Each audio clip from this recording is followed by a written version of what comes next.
Good afternoon. Welcome to Open Classroom. I'm Janet Gillow, the Director of Professional Development for the Brown School here at Washington University in St. Louis. Happy to be co-sponsoring this program and working with colleagues from the International Center for Child Health and Development. For those of you joining on the Zoom webinar, you probably know this by now that we can't see or hear you, and we also can't call on raised hands, but the chat feature is enabled, and that's how you can send in your questions and comments throughout the program. Folks joining on YouTube, we are delighted to have you with us and want to give you a heads up that we cannot moderate chat through YouTube. We just don't have the staffing at this point. So I want to give you a sense of what's coming up on Open Classroom before we get started today. We're back on tomorrow with the Brown School's Ruphan Ang, who's launching a new series on artificial intelligence in the social sciences. This is something Ruphan has been working on so hard, and the inaugural talk is Artificial Intelligence Applications, Promises, Pitfalls, and Misperceptions. We'd love to have you come back and join us. And then we're back on again next Tuesday, that's October the 19th. Brown School alum Mark Keeley is delivering a talk called Inclusive Perspectives, the Journey from Isolation to Full Community Inclusion of People with Intellectual Developmental Disabilities. So again, love to have you come back for that. But now to start today's program, it's my pleasure to turn things over to Mary McKay, the Nidorf Family and Centene Corporation Dean of the Brown School. Wonderful. Well, thank you, Janet. Thank you for leading our open classroom and our professional development and outreach efforts to our community. Thank you so much. So this particular lecture today is really a treat. It is a collaboration between Washington University, the Brown School, and ICHED, the International Center on Child Health and Development.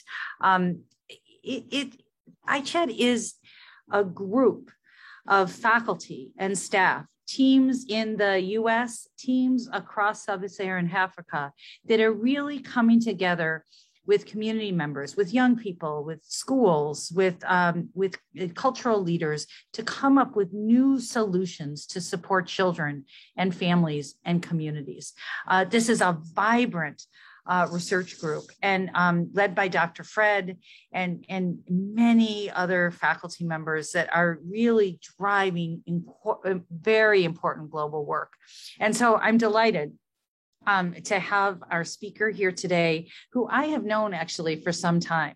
So Dr. Layla, you know that you are representing University of Chicago. I'm originally from Chicago, so I'm very happy to have you. You're an associate professor at the Crown Family School of Social Work, Policy, and Practice. Layla specializes in development and adaptation of family-focused interventions. She focuses on families to improve the lives of children and adolescents, and particularly really invest in child and adolescent mental health. You work across the globe, across international contexts. You've been involved in research and projects in sub-Saharan Africa, the Middle East, the former Soviet Union. And so that perspective and your work, I'm incredibly grateful that you're sharing that with us. You've been the principal investigator on a number of randomized clinical trials. Your agenda focuses on developing culturally congruent interventions to improve mental health functioning and reduce risk behaviors, whether those be substance abuse risk behaviors or exposure to violence among at-risk children and youth.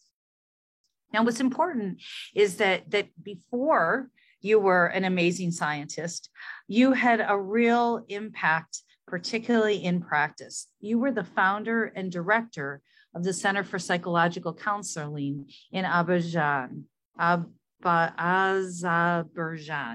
Layla, say that for me. Azerbaijan, yes. Thank you. So you can see that I'm originally from Chicago and get tied. And so thank you for helping me. What is important about the center, it was the very first mental health clinic in the country that provided counseling services to adults, to children, to families. Your work also includes clinical practice at substance abuse and child and family mental health clinics in New York City, where we also know each other. You're a member of the World Health Organization. You've been focusing with the WHO on parenting programs to prevent child maltreatment and positive youth development for kids across ages, from birth all the way to 17 years of age.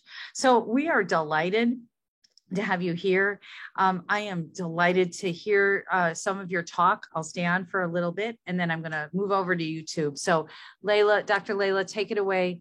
Thank you so much for being with us today. Thank you so much, Mary. Very kind, Dr. Okay.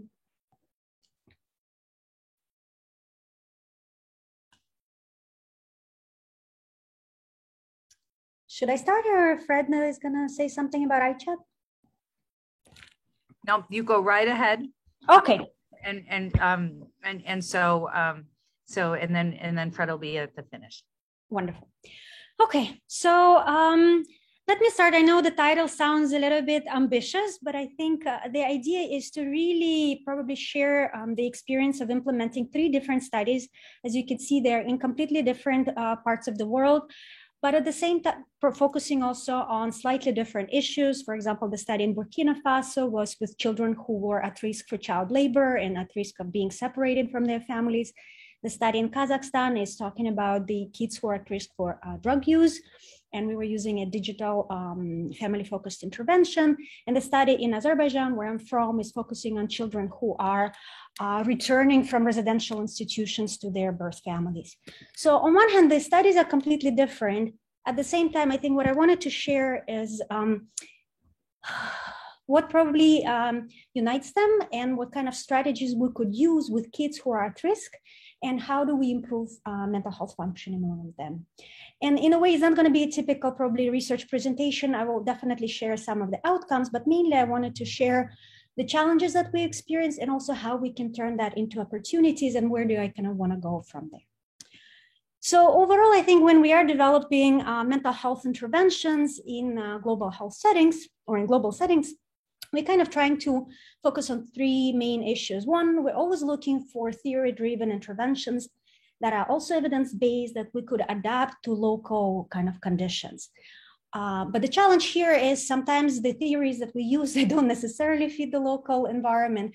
And also what we consider evidence-based is often kind of taken already, using the evidence from Western nations and then adapting it to the countries that may have very, very different cultural and social factors. So I think the first challenge comes there, right? And I will try to share how we were trying to do it. But again, this is probably work in progress. The second is, it's also important to see not the type of intervention that we're introducing, but also what kind of delivery mechanism we're using. Because if we work in low resource settings, we cannot always rely on creating new types of services and systems because it would be very difficult to sustain them.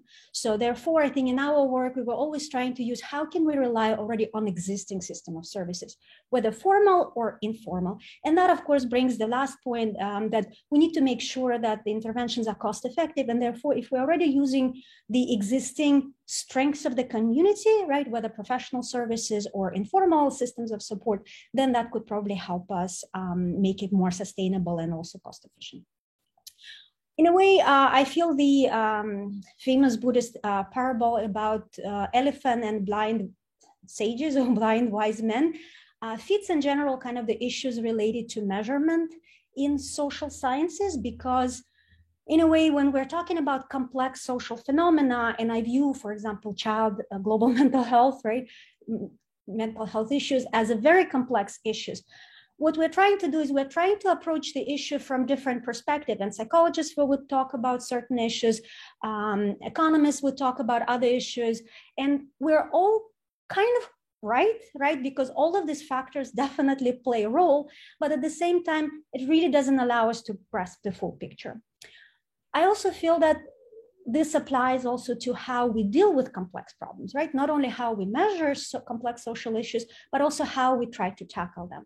So what happens is we use one single intervention. Someone is proposing, for example, mental health treatment. Someone else would be proposing improving schools. Someone else would be proposing, let's tackle poverty. So in a way, each field or each professional would defend their own intervention, say this is what we need to do. But in a way, if we look at many other fields, from HIV prevention to even the same, COVID, that it's not just one or two strategies that work. It's actually probably the complex integration of the strategy could produce the most efficient outcome. right? And I think this is where I feel my research is going. And I will show you the kind of the trajectory, because in the beginning, of course, the Dr. Fred Simamala was my mentor, and I was learning a lot from what he was doing about incorporating economic empowerment strategies when you work with kids and families in adverse circumstances, right? Especially in economically challenged situations. And then once we started implementing it, we also saw that this is wonderful, this is absolutely important, and this is an important foundation, but we also need to probably pay attention to other factors that are affecting child mental health, right? And that would be definitely strengthening family protective mechanisms. And when it comes to low and middle income countries, very often that's not just parents. That's a really broad understanding of family, because people or kids are being raised in very kind of complex family structures, right? This is rarely just a mom and a dad, right? So there are many other adults involved in child's life. But then, as you could see also from the study, we realized that we're not working just with kids who, for example, had difficult economic situations, maybe weak family support, but many of these children that we work with, they actually have experienced multiple traumatic events and experienced chronic trauma. So it wasn't just one-time event or 2 times. They were chronically living in an environment where they were exposed from multiple traumatic circumstances, right? In the family, individually, this could be sexual trauma, this could be physical abuse, and etc. So in a way, these are kind of the 3 strategies that I'm particularly interested in, and I will share how we're kind of trying to integrate them in different studies. And I will probably conclude with the last study that we're currently kind of in the process of, finishing the design and implementing. But the main idea, I think, is how do we test complex interventions, right? In the beginning, we were primarily focused on using it as a kind of a treatment bundle approach, meaning that if we have a multi-component interventions, we would have 1 or 2 arms, or maybe 3 maximum, right? Where we could either test this intervention alone versus this intervention plus something else. But that was a little bit limiting. So it was really probably preventing us from going into more complex combinations, right? And as you just saw, that it's often, for us to improve a particular issue is not enough just to do 1 or 2 things, right? So probably there are multiple different strategies that could potentially even strengthen the effect of the previous intervention.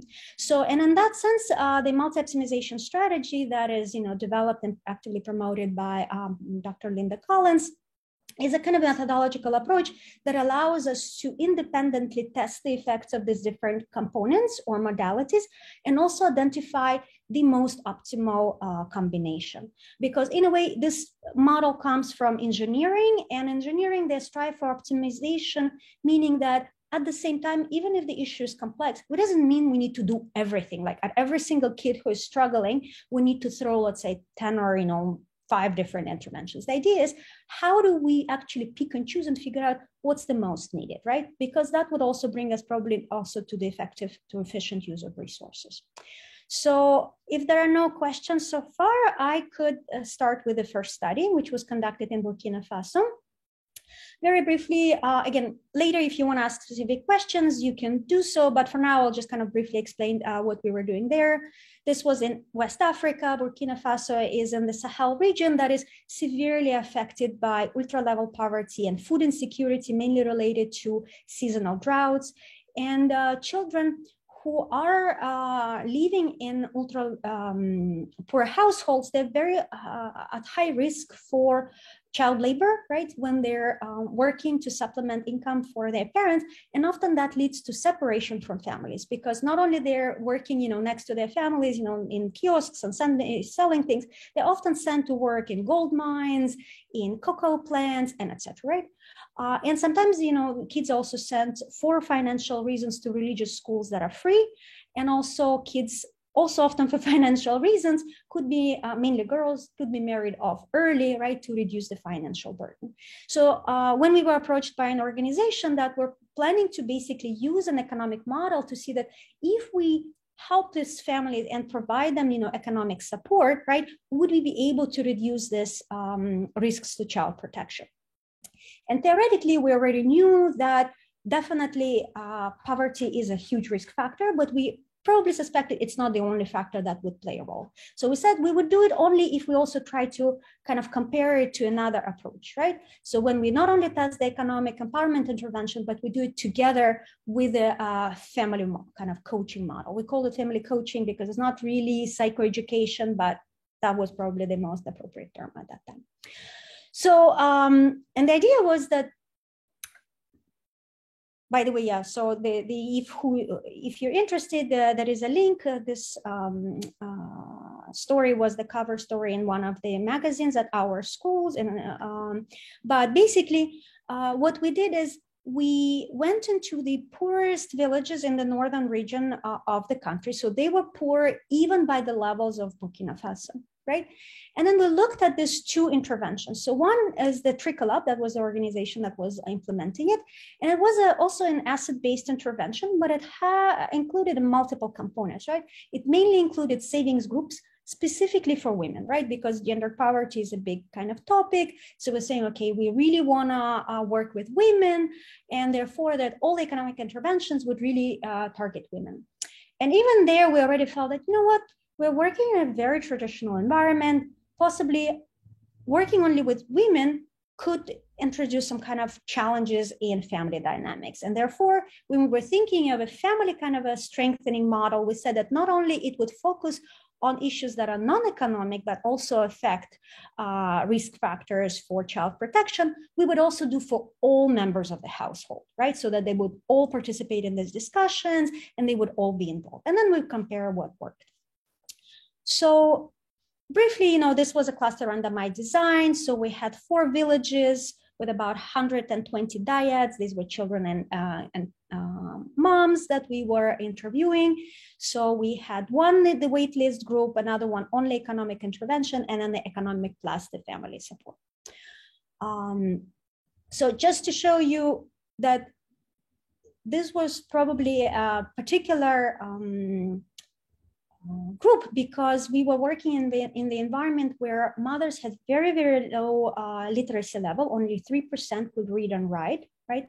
The poverty level was extremely severe, and even kind of the community impoverishment, because, for example, out of 360 households, none of them had electricity, and about half of them reported severe hunger, and maybe close to 80% probably were saying that they would eat only once or twice a day, right? So just to show you the level of adversity that these people were living in. And when it comes to, for example, child protective issues, right, or adverse childhood experiences, we're not talking about, let's say, single traumatic events. We're looking, for example, at physical abuse for kids, or kids who are involved in hazardous labor, or these are numbers that are close to 50%, which means we're not talking about highly unusual behaviors or behaviors that are specific risk groups. So we're talking about fairly normative behavior that happens in many families, right, that are struggling and that are struggling, especially with stressful environment. So the question is, how do we actually implement the interventions in this environment, right? Because probably only working with these individuals' family, probably like more kind of individualized approach wouldn't be probably the most appropriate, right? So this is, you could see the examples of the participants when they were participating in the intervention. So overall, what we saw that economic intervention worked fairly well, and we saw comparative outcomes in both economic group and then the group that was receiving the combined intervention, right? But when it comes to acts, with one exception, by the way, when it comes to hunger. So for example, when we were asking both parents and kids, they showed comparative kind of improvements in the hunger score, right? Or food insecurity. But when we were asking kids, it's actually only in the combined intervention we saw the improvement. And why? Because sometimes food deprivation is used as a punishment, right? So if kid doesn't behave, so you're not gonna get food. So for example, even in a small example like this, we start seeing that sometimes things that affect violence towards kids, right? Or, harsh discipline practices, it doesn't depend only on access to economic resources, because even when they're available, due to, kind of different practices, parenting practices or norms, the kids may not get it, right? So therefore, it wasn't surprising that when we actually got to mental health outcomes or to physical and emotional violence, we primarily saw the effect in the combined intervention, right? And not in the economic intervention alone. So overall, what did we kind of come up with? So as a conclusion, that reducing poverty-related stress, right, through economic intervention is absolutely essential, right? But we also saw that this was a kind of a foundation that we need to continue building on, because if we didn't address that, probably it would be very difficult to start addressing issues related to depression or traumatic symptoms in kids, right? But this is not a sufficient component because we really need to work on strengthening family interactions, family relations, and etc. Right? So I think that was kind of to really improve child emotional well-being. It is important to address economic factors, but we also felt that working with strengthening the family environment was crucial. But what we also noticed is that it doesn't stop there. It doesn't stop on the child and family. That even though we were primarily focusing on this was our area of interest, but we realized there's a lot of structural barriers that may also reduce the effects of the intervention. For example, even if the intervention was promoting access of girls to education, if schools have limited numbers of girls that they can admit, right? No matter how much we encourage parents, they just cannot do it. The same comes with economic interventions, that if there are limited market opportunities available for the women who are now economically a bit more empowered and able to run their own business, right, then they would not be able to implement it. So the idea is that individual level interventions are important, family level interventions are important, but now we go to the next level, is community-based and kind of more structural interventions, right? Of course, as one researcher cannot do everything, but we're showing that if we only focus on one or two levels, right, we minimize the effect potentially of these interventions. So now I'm moving to the next region, right? So this is the region that I'm probably more familiar with, where I grew up and I'm working. So this is, post-Soviet Union countries. And often when we talk about that region, we kind of focus on everything, Russia, Ukraine, so more kind of Eastern European nations. And we often kind of neglect the countries in the South Caucasus, right? And countries in Central Asia that historically, even though they have been a part of the former Soviet Union and inherited this system of structure of social and educational services and health services, right? Culturally, they also been for centuries influenced by culture of the Middle East.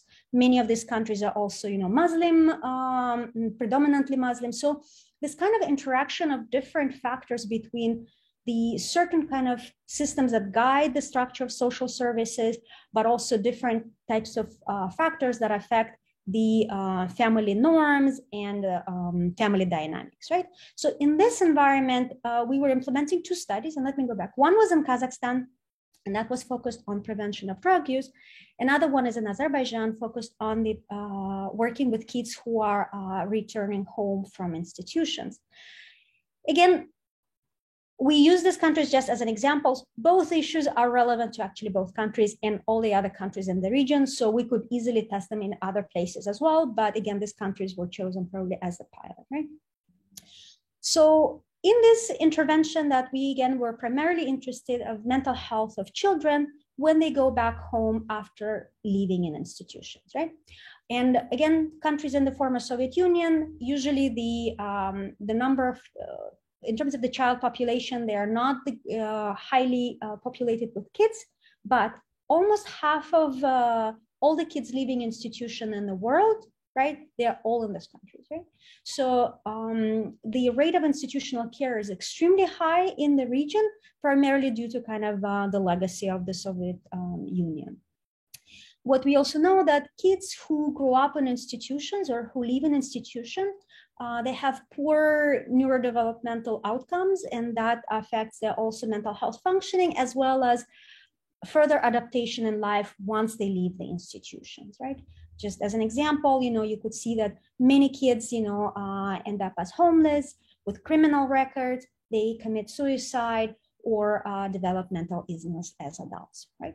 So what we decided to do is, since UNICEF, together with all the governments in the region, is pushing toward deinstitutionalization and most of these kids in the region are actually have parents living, and many of them place children voluntarily in the institution, primarily for economic reasons. This is probably slightly different from what's happening in the United States, where kids are often removed from parents due to violence and many other things, right? Here was usually voluntary placement, right? Mainly because these institutions were providing free education, free housing, clothes, food, and everything else. So first, of course, we went in with a qualitative study to understand is if now these kids are returning back to their families, and again, family reunification was chosen as the main strategy by the government, mainly because it didn't make sense to send these kids to foster care because these kids already had their own parents who were willing to take them back, right? So, but what we learned is when we went back to these families to see why they actually placed the kids in the first place in the institutions, we learned it was primarily due to the economic needs, but also due to lack of social support and institutional support, meaning they couldn't rely on families, they couldn't rely on benefits from the government, and they just couldn't support these kids. But why? Because on one hand, there are many people living in poverty in many of these places, and not all of them actually placing kids in institution, right? So the question was that it seems there were certain groups of people, and what we learned, primarily women, who were particularly vulnerable to not being able to take care of their kids. And usually that was related to a number of issues. One was domestic violence that often led to them, leaving their partner, and that was often because partners were using substances. So usually, husbands were using drugs or drinking heavily, and in some cases, it was actually forced marriages. So girls were married very, very early on to people they didn't love, and eventually they had to leave their spouses. And because they married so early, they were not able to find jobs because they didn't have proper education, they didn't have proper employment skills, right? So now that we were actually trying to intervene at this place when now they are reuniting with their kids, and what we learned that they still struggle economically, right? So even though the government and the UNICEF is pushing everyone now to take the kids back home, they're still struggling with the same issues that kind of started the whole issue, but now it's becoming even more challenging because after leaving in institutions, kids are coming back often having faced multiple traumatic experiences, prior even to leaving to the institution, but now also in the institution, right? Because of maltreatment, because of deprivation, and etc. So now mothers who already were struggling financially, now also struggling to manage the child's behavior. And that's also on top of the many other issues that mothers were personally struggling with. Because when we were actually going into the project, we were mainly focused on child well-being and we wanted to improve their mental health. And when we saw what was happening with mothers, we understood that it would be very difficult just to focus on the child because maternal emotional health was even more probably at risk. And we know how important it is for moms, to feel probably balanced so that they could provide care for the kid, right? And it was, again, emotional distress that was chronic and that was spanning, across from, prior to institutional placement through institutional placement, because all of them were reporting feelings of shame and guilt that they had to almost abandon their kids. So the feeling of guilt that they were living through was very, very difficult I think, for them to overcome. And also feelings of insecurity, because that was all happening in the social cultural kind of environment where women, especially women who are divorced, women who already have kids, have very, very low status. And for them was extremely difficult to actually find a place in life, right? So what happened? So we started with a place where we actually wanted to focus primarily on kids, right, who experienced trauma and ended up with kind of a traumatic symptoms or traumatic disorders. And we thought, yes, of course, they experienced multiple, traumatic events. They were often chronic. But what was also important, I think what we learned is that they were also living in the environment of toxic stress that they were facing on multiple levels, because mothers were stressed economically. They were also, probably affecting the environment in the family. So these were very highly, many conflicts, possibly violence in the family. So these were very, very stressed families that kids were coming back to. And in a way, when we were thinking of how to choose an intervention, it would be very hard to choose an intervention only at one level, right? So it was important to really work with the kid and the mom, but also address kind of ecological factors. And for people who lived in the post-Soviet space, probably the Chernobyl disaster probably represents the best example of what happens when there is a major traumatic event, right? And for me, that perfectly represents probably when we talk about, trauma approach. We come in and we want to work with kids for whom everything went kind of bad, right? From their family situation to things that they were exposed to bullying, to being stigmatized and everything else. And in a way, seems extremely difficult to rebuild it, right? Because you just don't almost know where to start because you think there's so many things you would need to really fix this. But I think if we only focus on trauma in a trauma-focused approach, we wouldn't go far. Therefore, of course, we know in social work, we try to focus on resilience. And the way I think I understand resilience is that once we remove toxic environment, right? And that could be economic toxicity, it could be discrimination, right? That people are facing or stigmatization. It could be toxic environment in the family. So when mom is screaming and yelling and etc., then the natural processes, right, that are inside of every single child, they will pick up. And this is exactly what happened, for example, with Chernobyl. Right now, this looks like this, right? So once there's any toxicity present, right, the nature really rebuilt itself. And this is how I personally view, I think, my work in children with chronic developmental trauma, right? That we cannot go in and start fixing them, but what we could do is fix environment about them. So, and what the kind of qualitative work showed to us, that one environment that we need to fix is really strengthen the economic opportunities that their families or parents are having, right?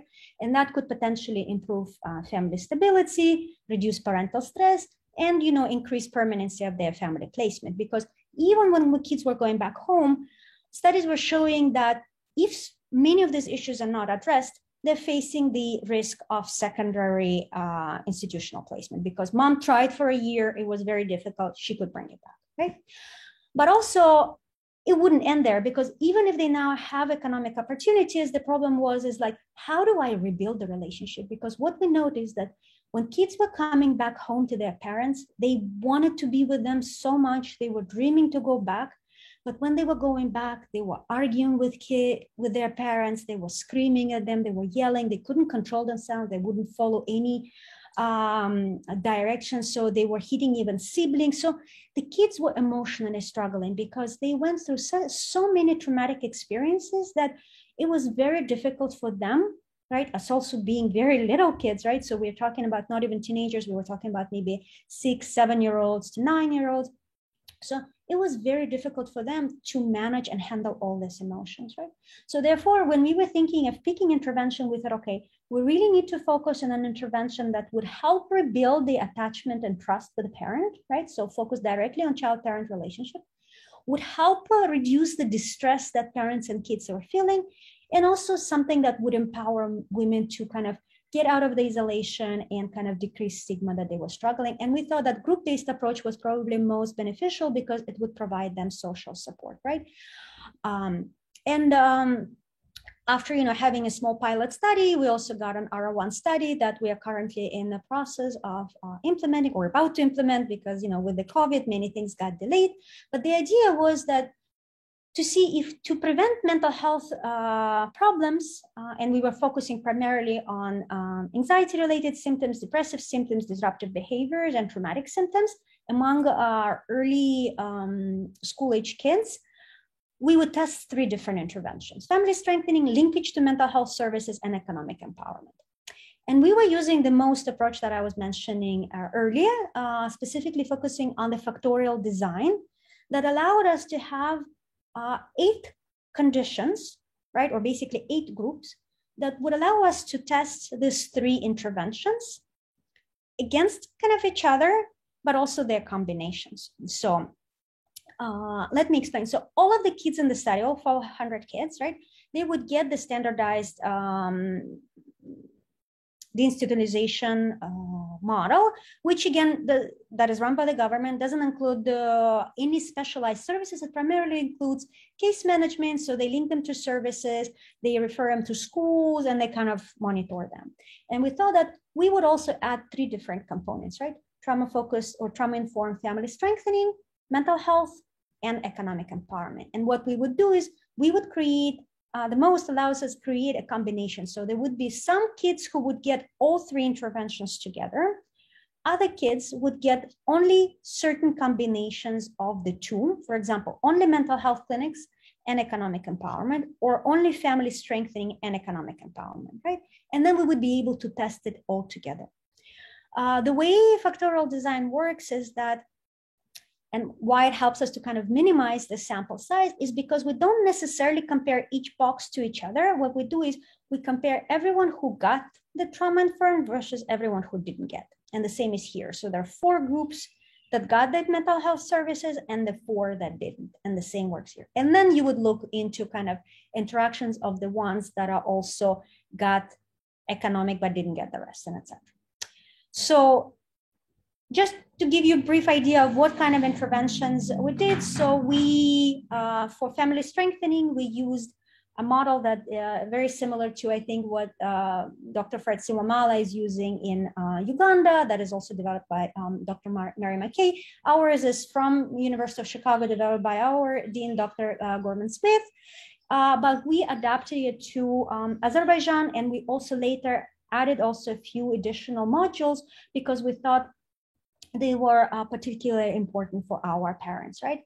And we also kind of redesigned it to make it easier for parents to understand kind of basic strategies that could work with kids.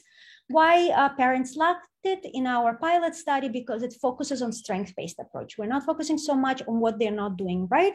We're focusing on what they're doing actually well, what's working, and how we can build on that, right? And for that intervention, we're working with the SOS Children's Villages. The good thing is that it exists in many, many other countries, and they're actually very also interested in using the model.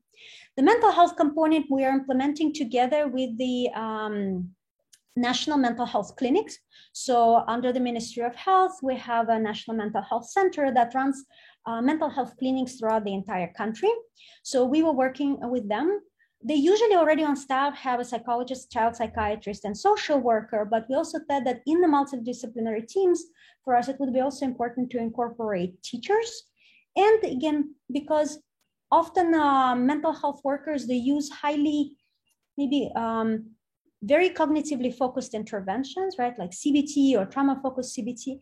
We thought we would also teach them a more flexible framework that is focused primarily on attachment, right? Regulation and building of individual competencies, because we thought this framework is a little bit more gentle, I think, for our populations and the types of families we work with, because it's mainly focused on engaging parents, educating them, developing routines. So we're not heavily working on traumatic experiences and working through them, right? And the last one is the economic strengthening model that Dr. Siwamala is using in many different countries. We were trying to adapt it to our environment and with financial education. The only difference is that because kids in our study, they're a little bit younger, so we couldn't really put them through the same curriculum, financial education curriculum that our parents were going through. So therefore we partnered with Junior Achievement, and then they helped us kind of to adapt this intervention, the financial literacy program for very young kids, right? So they're playing games, they're learning what money and etc. And then of course they reconnect together and then discuss those things. And the last thing we're also doing is we're linking these families to the national program that is called DOST, which is also translated as a friend.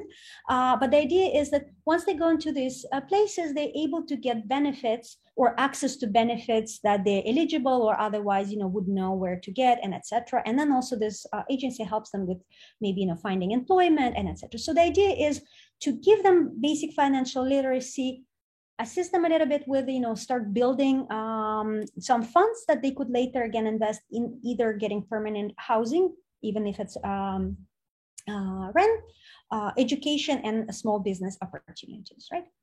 And the last thing I would add here is that since the effect of stress is so pervasive, I think, on the child development, it's not only affecting their mental health functioning, but it's also affecting their learning and executive functioning.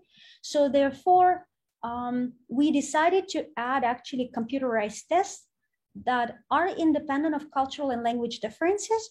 So that would allow us also to test working memory and emotional recognition and other kind of cognitive functions in these kids, because many of these processes, they would manifest through, let's say, ADHD-like symptoms or learning challenges at school, or even, mood or behavioral issues with regulating their mood and behavior. So therefore, we thought that we do with this extra step, because otherwise a lot of mental health outcomes we typically kind of measure through self-reported measures, right? And that could be a little bit challenging. So I think trying to combine these types of approaches, we thought we could maybe get a little bit more accurate estimates. So that's on that study. So we don't have the results yet. We're in the process. So hopefully we will in a couple of years, 2-3 years, right? So the last study that I will briefly talk about is the multimedia intervention in Kazakhstan, right? And when we went in, we really wanted to focus on, again, incorporating the same family-based strategies into supporting kids who are at high risk for substance use, right? And we thought, okay, it's important to, the literature says, or the theory says, it's important to teach them skills, how to resist to peer pressure and etc. But we also thought that since it's usually done through schools and families are completely uninvolved, in the environment where families are so important, right? We thought it's important to incorporate the skills-based strategies together with the family strategies. And we used digital approach when we were trying to actually introduce the model. So we said, oh, these are computerized games. Our community collaborative board said, oh, there is no way your parents are gonna do this. They're not interested, and etc. And when we actually went and we started working with parents and they were participating in the pilot, they were so excited. They were said, finally, someone is talking about these issues, because we were struggling and we were fighting with our kids who start smoking, who start drinking, and etc. So in a way, when we actually developed a kind of a more adapted intervention and went back to present it to the community collaborative board, right? These experts, they started saying, can we also get a copy, right? For our kids and for ourselves. The idea is that sometimes interventions that come from abroad may seem not relevant, but if you work with the processes that make the same ideas more culturally relevant, right? Then people will feel that, what, I do face these issues on a regular basis. So the idea is just to find probably the right language to talk about that people can relate to. So, but what we noticed, and I'm going to stop on a couple of slides, is that even though once we went in and we did see the good effects on kind of key theoretical mediators, mainly on the child parenting interactions, like the poor supervision reduced, positive parenting improved, strict parenting reduced, and kids were able to resist to peer pressure better, right? And that affected kind of binge drinking and other outcomes. What we noticed is that the kids who were actually at the highest risk for substance use and also sexual risk behaviors were kids who had a history of multiple traumatic events, and also who were coming from economically impoverished family. And usually those who were in the combined group, right, they were particularly at the risk. So that brings me back to the final kind of idea, is that even if we strengthen the family level environment, but we don't address traumatic histories, or we don't address poverty, right, we would not be able to go far. So to kind of finish on this, that when we're talking about working with children with who live in environments of high adversity, right?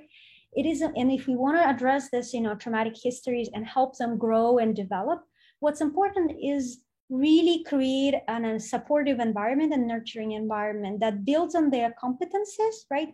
Creates supportive relationships for them within the family, but also in the community. And that could be, again, school, that could be something else. And then throughout that, kind of addressing issues of historical trauma and also gender issues. And probably I would stop here. Many of you who are, I think, present here are going to find you on the list of acknowledgements.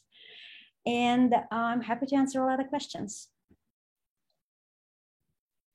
Dr. Layla, thank you so much. I am novice to all of this work that you are describing, but as a social worker, watching you break down the conditions that put families in peril, leave parents without the tools to take care of their children, and then a lack of infrastructure to address the trauma children experience, seeing it all laid over this way, and then your methods to understand what is most effective and how things work in combination. I am blown away. So I just personally want to applaud. Dr. Fred, I see you've come off of mute. Do you want to contribute a question at this point? Okay. So Dr. Layla, the first thing that I want to ask you is a very simple housekeeping thing. There's an interest in the room for access to your slide deck and to delve into some of the reports that you've mentioned. Would you mind if we posted these slides on our website? That would be fine, absolutely, yes. Okay, so for our audience, I'll share that there is an on-demand resources tab of the Open Classroom website. I will throw a link into the chat. These slides aren't there yet, but will be by the end of today. And if somebody was wanting to dig deeper into a chart, you will have the opportunity to do that. So another question that came in through the chat, folks wondering, I think it was specifically in reference to the Azerbaijan study, much reference to the mothers being young, lack of education, all of that. Curious whether the intervention also addressed fathers or whether it was specific to moms. No, that was actually an excellent question. And I think to address fathers, we really, we made an effort, right? Because we learned a lot from mothers because that was our qualitative study. Okay, because we basically went in and we looked at all the kids who were reunified and we said, who are their caregivers? And turned out they were all single mothers, right? But we thought, okay, these may be, unique families. And when we actually gonna conduct the intervention, we don't want it to be limited only to mothers. We know there are families where fathers are also available. What we also learned later is that in many of these cases, when fathers are actually present, they were often unable to work, either due to disability status. Many of them were veterans and they lost, actually not even from the most recent war that we had last year, but also from a few years ago. So therefore, these fathers were present, but they were also deprived economically and also emotionally because they felt they were not able to contribute. So the study is not designed only for them, even though mothers were often the majority of the caregivers who were present. But also what I wanted to add is that what we really love seeing in, I think, all of these 3 studies is when we conduct family strengthening interventions, we see so many people show up in the sense that it could be an aunt, it could be an uncle, right? So the caregiving responsibilities are shared. And this is really wonderful because it just shows, I think, to the child and to the mom that she's not alone. Right. And I think this is really important because sometimes we allow them to join a little bit later. Right. Because in the first session, we could see only like mom showed up. And then later then we see, OK, the father is also coming in. Right. Even though in the beginning, everyone was invited. But I agree. It was a little bit of a challenge to actually make the curriculum open to everyone, because, again, we're often used to examples that are maybe specific to mothers. We, for example, had to think a lot as how to adapt some of the strategies, for example, for dealing with emotions or with stress to mothers versus fathers, especially because culturally, again, I think men everywhere, they're trying to hold a lot, but also I think, especially in our environment, that's even stronger. So, for example, we have an exercise where it's a box, it's a calming box where people put different like memorabilia, things that are important to them in the moments when they're stressed. And we had to come up with different things for men and women. And then also we learned that we can learn from them, because we would ask them to say, okay, bring us next week what relaxes you, what makes you calm, or when you have difficult moments, right? What helps you to overcome? And this is how we were also learning from them, and they were learning from each other, right? So in a way, it's a long answer to your question, that we didn't target specifically women, right? It's easier to start there because women are more likely to show up, but we cannot go far in this work if we don't learn how to engage men. Perfect, thank you. So there were some very sobering statistics on the outcomes that children who had been in institutional care in former Soviet states. I mean, seeing 1 in 10 suicide. I mean, just the awful. For an audience that may not be as familiar with sort of those statistics, institutional care as it's evolved in that country, in that culture. I mean, it seemed like actually a very large percentage of the world's institutionally cared for children are there. Could you share with us a little bit more about sort of what those facilities are and anything that you do feel comfortable saying about why it would be that comparatively so many more kids in those countries are in that institutional situation? Yeah, very good question. So again, this partially comes from the history of Soviet Union, where most of the, all of the social services, education, healthcare, they were always free, right? They were publicly provided by the state. So, and at that time, the government saying, if people are struggling, we will take care of the families. Right?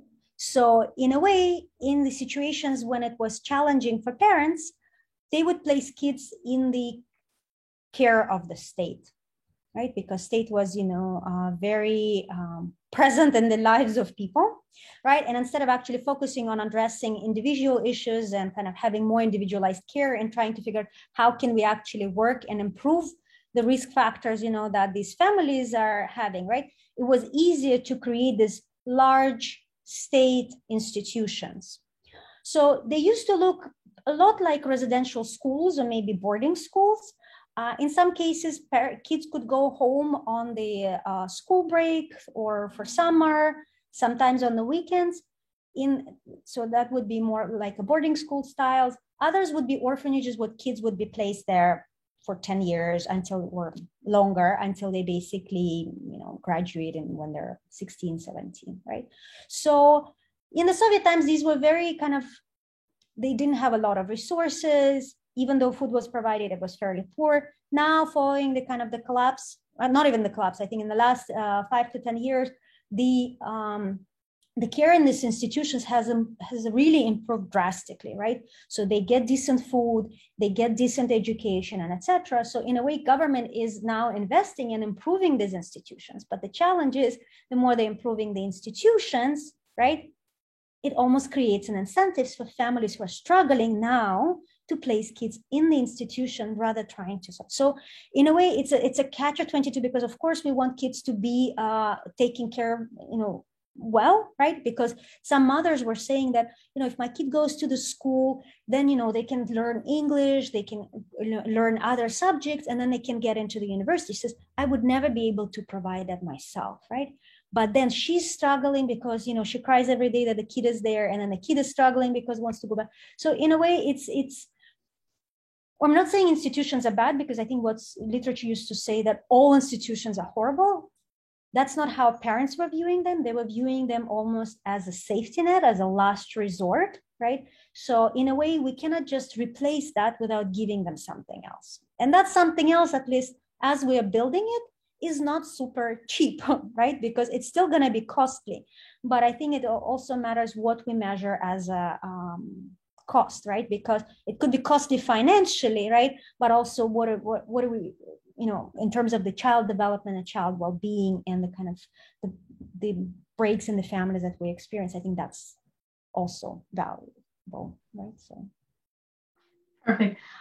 We have several wonderful questions from the chat, and I'm going to try to get 2 more in before we call it an hour. Dr. Tutlam is observing that you're working frequently with children who've experienced trauma in environments that there's intergenerational trauma. And just curious, did you try to disentangle those two? And if so, what thoughts do you have about it? That's an excellent question. And we were actually even talking about it with our team, because in the beginning, we included multiple questions about traumatic experiences, right? And then we looked at it and we said, it doesn't make sense, because pretty much everyone would say yes, right? Because in in the places that we work that have gone through so many political transitions, right? I'm not even talking about personal history. So many transitions in terms of economic and political regimes, wars, and etc. So there's almost the historical trauma was almost present all the time, right? So therefore, the question wasn't necessarily how do we bring that conversation, right? The question is how do we, because for a lot of people that was not viewed as trauma. And when we work with them, we never even use the word trauma, right? Because it's not easy to translate it, even conceptually, right? And second, for a lot of people, that's life. This is the daily life and daily stressors that they experience, right? So therefore, the question is, how can we help and equip people with some internal resources, right? And also maybe external resources that could help them overcome these challenges, right? But the fact that historical trauma is there is pretty much for everyone, all right? So it would be very difficult to disentangle, right? That makes sense. So I'm going to give last question to William before handing it over to Dr. Fred. He has a question about the methodology. He was hoping you could speak more about the optimization design and how to implement the intervention. For example, do participants receive one intervention and move to the other? Are these combined in the same arm? Yeah, that's an excellent question. Let me get to this. So first of all, if you go to Dr. Collins' website, right? She used to be at the University of Pennsylvania.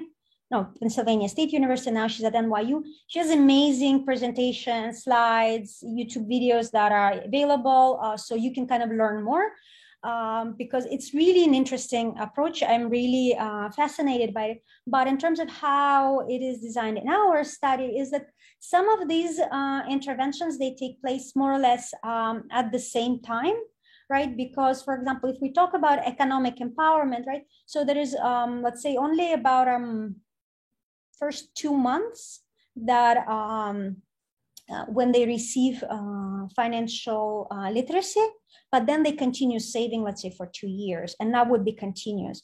And when it comes to mental health services, that would be also over a certain, number of months, and they would attend, let's say, once a week. So if they're randomized to the section where they get all of them, right? So then they may receive it in a kind of all together. But it's also possible that they can get, for example, because we randomly assign to one of these 8 groups. And depending on which of these 8 groups the family is randomized, they can, for example, if they get randomized to this, all they're gonna get is only economic intervention alone, and that's it, right? If they get randomized to group 3, they're gonna get family strengthening intervention and economic intervention alone. What I can add is the way we design it, we're just basically comparing it to receiving versus not receiving. But what's fascinating about most approaches is that you can disentangle kind of different components of your intervention. For example, in the economic empowerment, right? If the idea wasn't just to test only CDA versus nothing, you could test CDA with, let's say, 1-to-1 match versus those who in the other group, they're going to be 2-to-1 match, right? Or they would be CDA versus another economic strategy. So you can really play with that. And the same with mental health services, because this model is often used in designing, for example, smoking cessation interventions, in weight loss, and many other interventions that have so many multiple components that play a role, because we don't, let's say, lose weight just because of doing one thing, right? There could be multiple. And the question is, how do you combine them, right? Do you need to do all 15 of them or just one, or in the best, which is the best way?